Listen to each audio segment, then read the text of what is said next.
আসসালামু আলাইকুম গাইজ, সবাই কেমন আছেন? আশা করি ভালোই আছেন।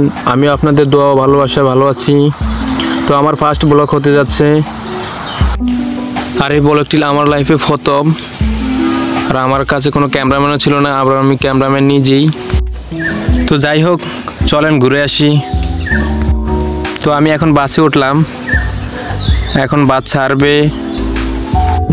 আর এই দেখেন আমার পাশে আমার চাচাতো ভাই। আমি কিন্তু ঢাকা একা যাচ্ছি না, আমরা দুজন ঢাকা যাইতেছি। তো ঢাকা যাওয়ার কারণ হচ্ছে আমার চাচাতো ভাইয়ের একটা রোগ ছিল বড় ধরনের, ওটা চিকিৎসার জন্য ডাক্তারের কাছে যাওয়া হবে।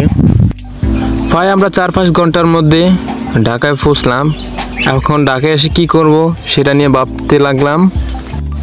তো ঢাকা থেকে এখন আমরা মাইলস্টোন কলেজ পর্যন্ত যাব। মাইলস্টোন কলেজে আমার এক চাচাতো ভাই আছে, উনি ওখানে থাকেন। তো আমরা ওনার কাছেই যাব। তো ওনার কাছে গেলাম, খুব ভালো লাগলো ওনার সাথে ঘোরাফেরা করতে। উনি আমাদেরকে অনেক জায়গায় ঘুরতে নিয়ে গেলেন। তো রাত্রিবেলা আমরা ওনার কাছেই ছিলাম।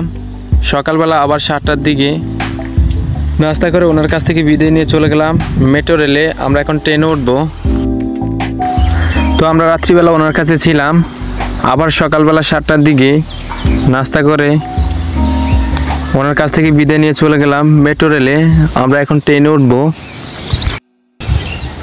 তো মেট্রো রেলে ওঠার কারণ হচ্ছে আমরা ট্রেন দিয়ে এখান থেকে শাহবাগ পর্যন্ত যাব, বঙ্গবন্ধু পিজি হসপিটালে যাব। আর এই যে আমার হাতে দেখছেন একটি কার্ড, আর এটা ছিল ট্রেনের একটি টিকিটের মতোই। তো আমরা এখন ট্রেনের কাছাকাছি চলে গেলাম, প্রায় ট্রেনে উঠব। তো হাঁটতেছি।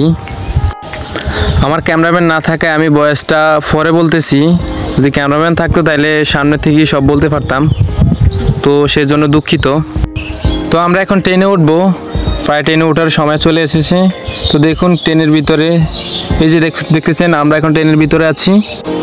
ঢাকা শহরে যে গরমের অবস্থা, তার ভিতরে আমরা ট্রেনে ঢুকলাম, কিন্তু ট্রেনের ভিতরে এসি ছিল, খুবই শান্তি পেলাম। আমার কাছে অনেক একটা ভালো বিষয় হচ্ছে ট্রেনের ভিতরে যে ডিসিপ্লিনটা ছিল এটা অনেক সুন্দর ছিল, এবং ভিতর থেকে বাইরের যে দৃশ্যগুলো দেখতে সেটা অনেক জোস। প্রায় আমরা স্টেশন পর্যন্ত চলে এলাম, এখন স্টেশন থেকে নেমে গেলাম। তো আমরা এখন চলে যাব শাহবাগ বঙ্গবন্ধু পিজি হসপিটালে। ওখান থেকে আমাদের যা যা কাজ ছিল সব শেষ করলাম, এবং শেষ করার পরে আমরা আবার বাসে উঠলাম, একবার বাড়িতে আসার জন্য রওনা হলাম। বাড়ি পর্যন্ত যেতে হলে প্রায় 4-5 ঘন্টা লাগবে। তো তার মধ্যে আমরা প্রায় 4টার দিকে গাড়িতে উঠলাম। ওঠার পরে কুমিল্লা এসে নামলাম প্রায় 6টার দিকে। কুমিল্লা প্রায় আমরা হোটেলে গেলাম, হোটেলে গিয়ে ফ্রেশ ট্রেশ হয়ে নাস্তা করলাম। নাস্তার শেষে আবারও গাড়ি ছাড়লো। আর এরপর যে এখানে দেখতেছেন একটি চারা গাছের বাগান, প্রায় এটাকে আমাদের দেশে বলে নার্সারি। অনেক সুন্দর ছিল এটা। যদি আমার ব্লগটি আপনাদের কাছে ভালো লেগে থাকে তাহলে অবশ্যই কমেন্ট করে